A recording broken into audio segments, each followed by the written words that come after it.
ya? Pengertian teks eksplanasi itu ya, dia itu ada 2 poin. Yang pertama adalah fenomena yang mempunyai hubungan sifat.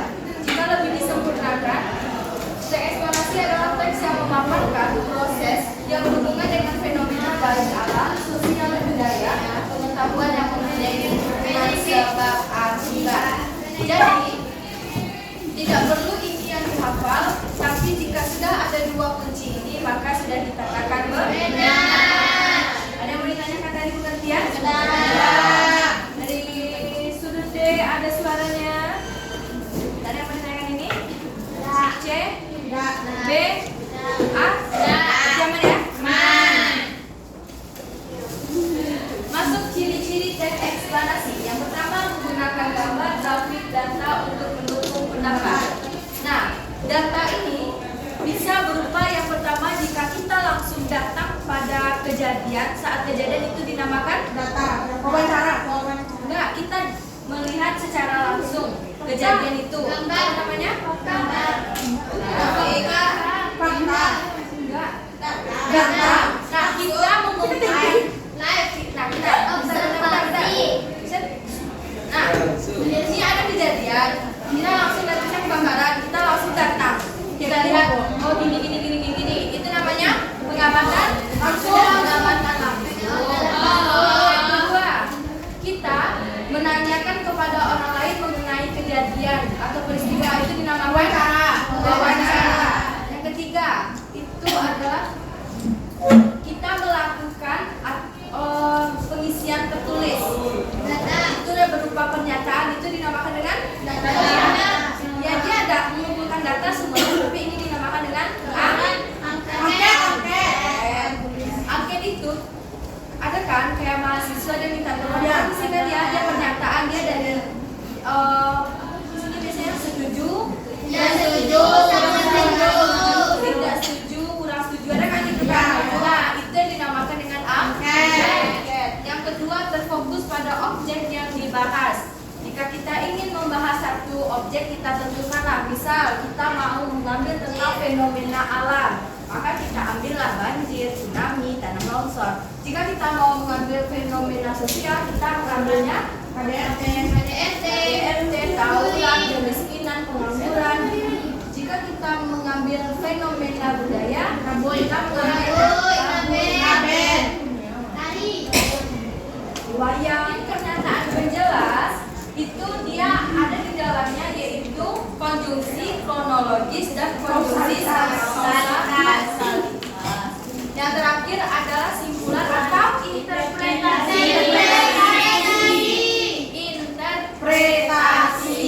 Yang berisi simpulan, penjelasan, tanggapan, saran, kritik, dan saran.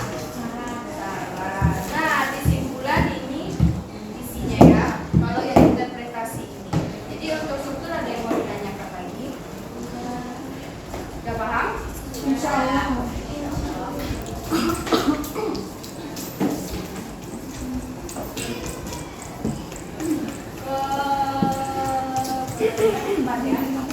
Empat langkah. Yang pertama, tentukan kejadian yang ada dan dijelaskan.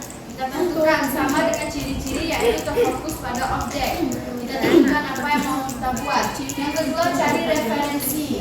Nah, referensi itu bisa kita temukan pertama di Google, internet, web, ya di internet, web, blog, jurnal. Oh, ada artikel. Pokoknya di internet itu semuanya di Google ya. Ada dia jurnal, ada dia artikel, ada dia blog, ada juga yang di web. Nah, di blog sama yang di blog ini tidak ilmiah ya. Maksudnya itu tidak, karena yang membuatnya itu tidak profesional. Tapi kalau di jurnal itu sudah dipastikan dia adalah yang benar, karena dia sudah dicek dulu di Turkisi namanya untuk melihat plagiat di sini. Nah, selanjutnya yaitu cari referensi ini juga bisa dengan mengumpulkan data. Tadi apa yang pertama? Gambar. Ya, gambar. Data ini mengumpulkan data apa saja tadi? Ada 3. Angket, wawancara,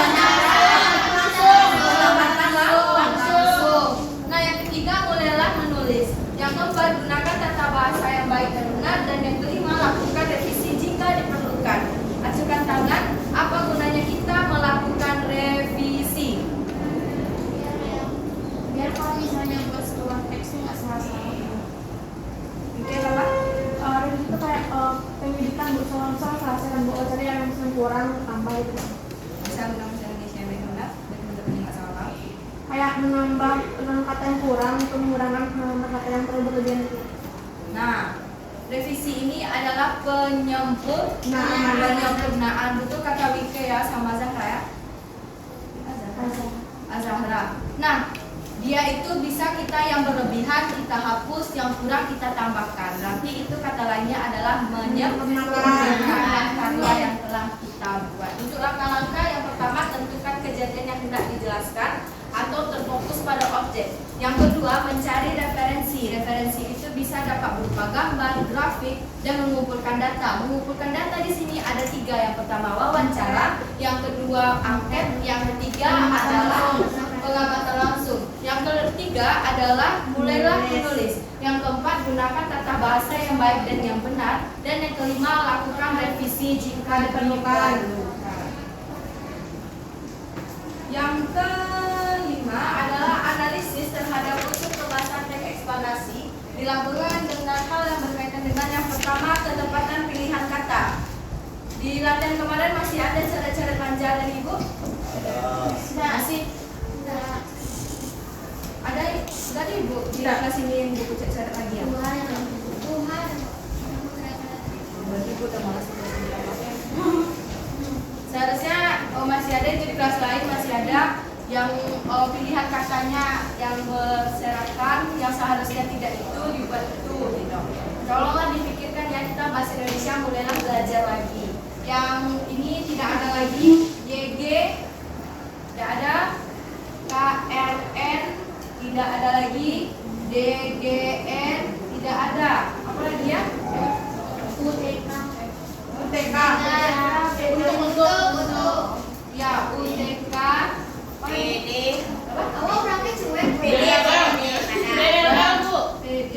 Nah, kalau untuk DLL, DSB ini sudah terdapat dalam EYD. Berarti dibolehkan.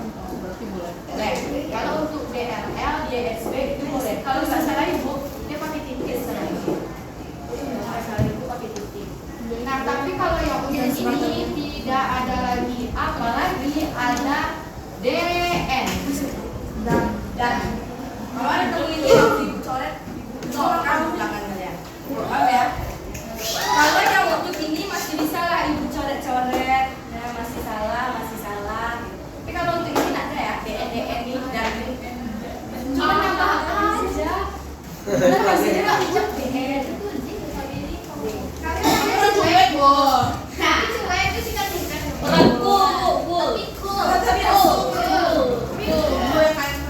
Terserahlah kalian itu untuk bagi kalian atau teman kalian, Ibu tidak mau tahu. Bedakan di WhatsApp dengan di pelajaran bahasa Indonesia.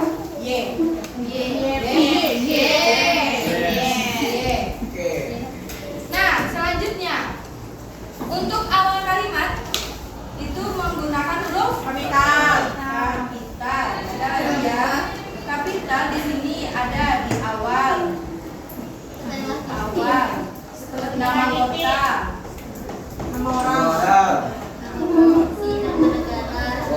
orang, nama kota, nama negara.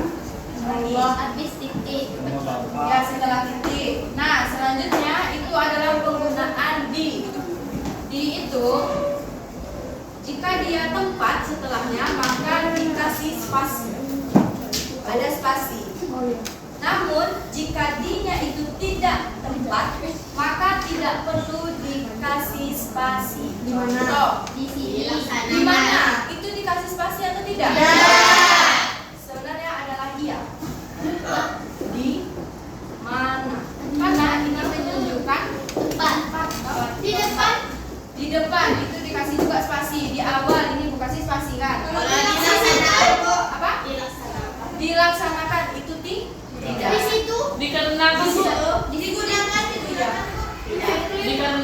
Dikarenakan tidak. Dipakai Bu. Dipakai tidak karena ini memang kata kuncinya. Jika dia menggunakan kata tempat setelah di, kita menggunakan di setelahnya tempat, maka diberi spasi. Namun jika tidak kata tempat, maka tidak diberi spasi. Paham? Dikarenakan kan nggak tempat Bu. Enggak, kan gabung berarti ya. Dipakai. Kita pakai itu enggak? Tidak. Oh ya.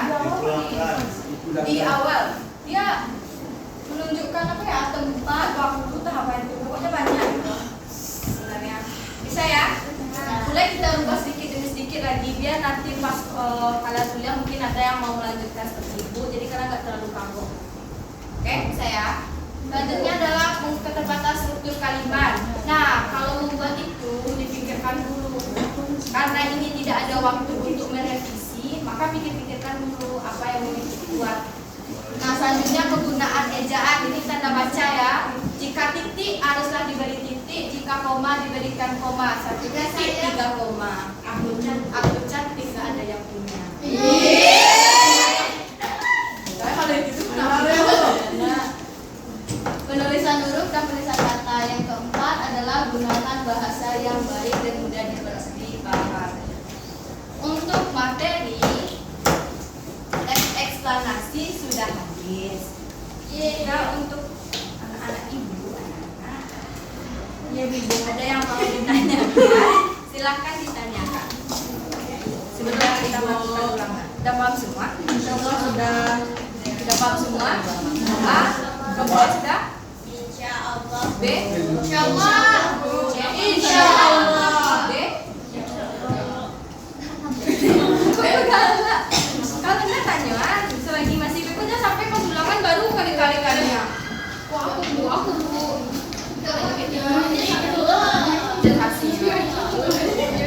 Untuk catatan diikup.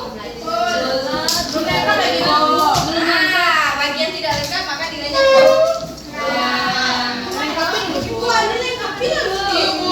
pokoknya, nah sadar diri aja. Bagi yang lengkap silakan taruh di meja ibu, bagian tidak silakan di sini. Atau menjelaskan proses terjadinya dari fenomena alam, sosial, dan budaya. Kalau dari fenomena alam itu kan kebakaran, banjir, gempa. Kalau fenomena sosial itu kayak COVID,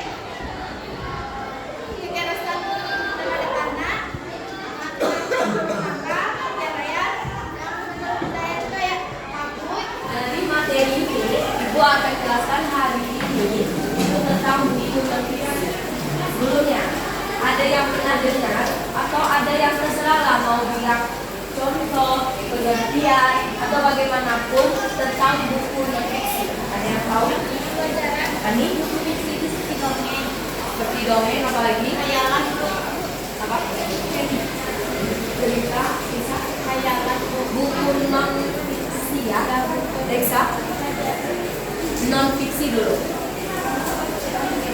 Oke. Apa? Tahu Reksa? Alexa, apalagi? Ada yang tahu? Buku non-fiksi. Nah, ini singgung sedikit. Kalau buku fiksi, apa itu? Nah, tadi buku non-fiksi khayalan, dongeng. Sekarang fiksi, khayalan lagi, dongeng. Jadi yang mana? Fiksi nyata. Fiksi khayalan, Fiksi nyata. Tapi masih kepo ya, Bo.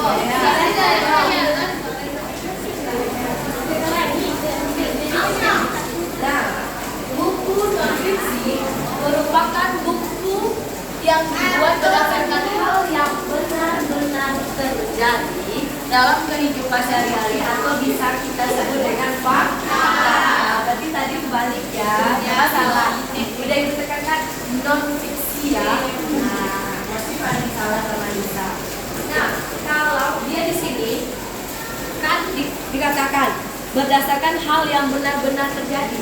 Tapi dalam buku fiksi, siapa di sini yang pecinta webtoon? Jun. Ada webtoon. Nah boleh, terserah lah webtoon, webpad ataupun novel sekalipun.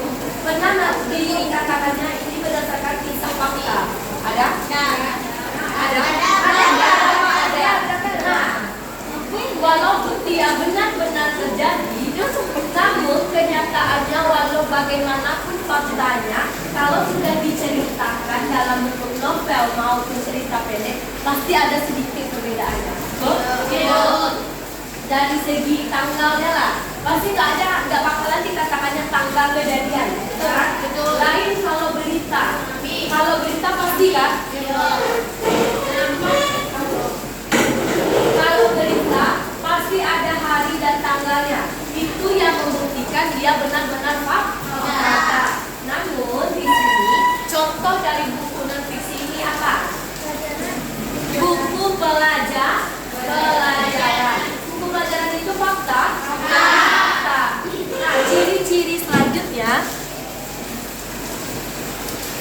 Ciri-ciri dari buku fiksi. Kenapa buku ini bisa dikatakan fiksi dan non-fiksi? Kalau buku non-fiksi, dia memiliki ciri-ciri yang pertama bahasanya formal, betul? Apakah ada kalian lihat di buku pelajaran bahasanya? Gimana? Lo udah paham gak sih? Ya kan? Tidak kan? Tapi kalau kita lihat di website, hari ini gue tuh kesel banget deh sama temen gue, betul? Ada lihat kan kalau di website, kalau di novel ada bahasanya itu yang tidak formal atau bahasa gaul ya. Atau ada sekali juga pakai menggunakan angka. Masih ada nggak di sini? Yang kayak misalnya cantik, tulisannya C. Ada ya. Kedua, memiliki objektivitas yang tinggi. Maksudnya, kebenarannya itu atau fakta dan data yang disampaikan untuk pembaca itu adalah yang benar-benar nyata dan tidak dipengaruhi oleh subjektivitas penulis. Apa maksudnya? Subjektivitas penulis ini apa? Ada yang tahu? Tidak. Nah, betul. Tidak dipengaruhi oleh pandangan atau pendapat dari si penulis. Contoh, ketika kita ingin mendapatkan gelar profesor, kita harus membuat buku dulu. Nah, buku itu tidak asal-asalan buatnya. Kita banyak kan harus cari referensinya. Referensi itu bisa dari buku terkait atau berupa jurnal. Jurnal itu baik nasional maupun internasional. Nah, perlu kalian lebih tahu lebih lanjut dulu. Nah, kalian membuat bukunya itu pertama-tama dia kan kalau sebelum profesor itu kan harus S3 dulu. Dia urutannya kalau dia S1 itu sarjana, kalau dia S2 itu magister, kalau yang S3 itu dia doktor atau dokter Andes kalau yang cewek. Nah, kalau setelah dia S3 dia mampu membuat buku, dia terbitkan buku. Bukunya ini maksudnya dia penelitian ya, bukan buat buku aja. Barulah dia baru bisa bergelar profesor. Itu urutannya. Nah, dari membuat buku ini pertama kali dia udah S3, jadi kan orang ya, nah, WC lah makan jawab, nggak boleh. Itu maksudnya, buku itu tidak boleh dipengaruhi oleh pendapat dari si penulis. Yang ketiga, menggunakan kata denotatif. Apa itu kata denotatif? Maka sebenarnya apa lawannya? Konotatif. Apa itu? Ya, makna tidak sebenarnya atau kiasan. Nah, bisa beri contoh siapa yang bisa? Yang bisa? Kita ambil. Pernah dengar kambing hitam? Nah, jika diletakkan si kambing hitam ini pada kata kambing hitam ini pada kata denotatif, maka maknanya adalah hewan yang memiliki kaki 4, yang berkulit hitam, memiliki suara. Nah, jika rasa kambing hitam ini diletakkan pada konotatif, maka maknanya menjadi mengadu domba atau yang bisa disalahkan. Kita ambil sebuah kalimat. Kalau kata denotatif, Anissa memiliki kambing hitam. Berarti Anissa ini memang memiliki hewan yang memiliki kulitnya itu warna hitam. Nah, jika kita bedakan, Anissa menjadikan raihan kambing hitam di masalahnya. Apakah itu maknanya sama dengan si kambing hitam? Artinya dia mengadu domba, Anissa ini mengadu domba si Raihan. Jadi kalau kata kono ini adalah berbentuk kata hiasan. Kita ambil contoh lagi, kupu-kupu malam.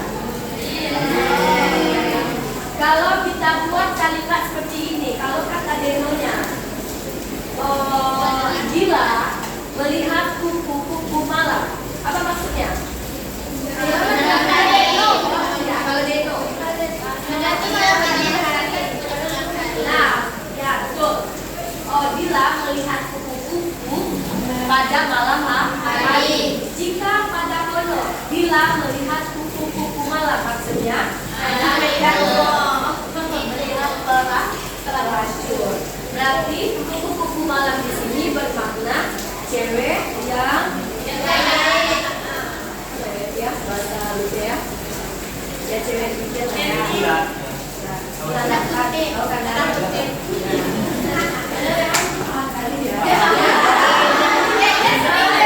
Langsung materi Pak biasanya kan enggak. Itu dibahas kupu-kupu malam. Jangan Yohan. Kalau jauh berarti dicari. Pertanyaannya mah siap juga juga lego mah. Aisuan.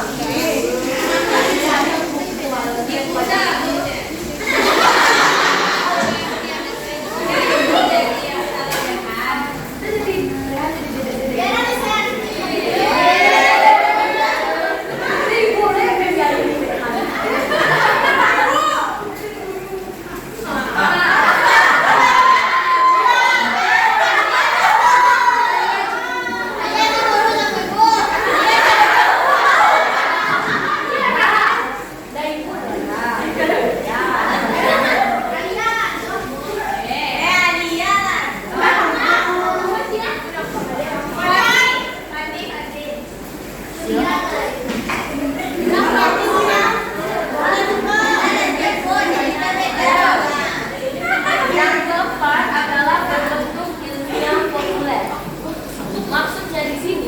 Ilmiah ini mengandung ilmu pengetahuan.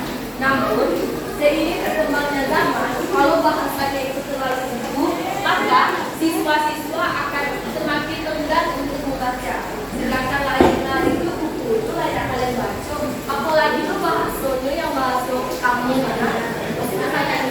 Jujur, siapa yang tadi malam baca buku cetak bahasa Indonesia?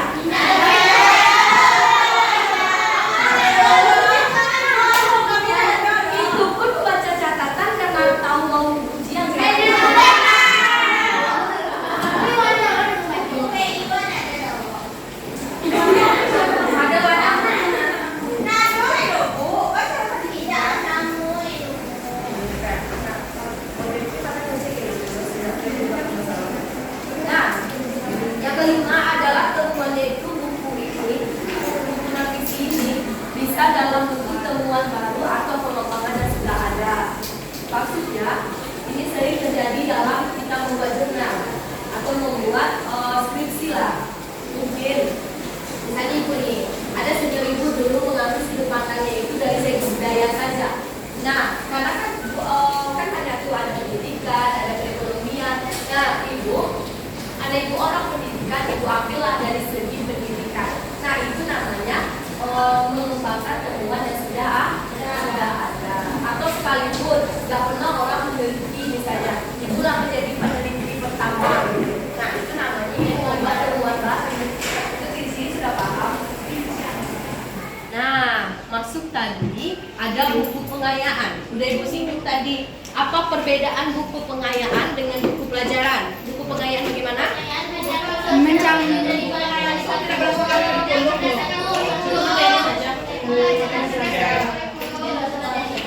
Nah betul ya, buku pengayaan ini tidak disusun berdasarkan kurikulum. Maksudnya dia hanya ada satu materi saja. Kata Ibu Daryanti tadi bisa juga disebut dengan buku pengayaan.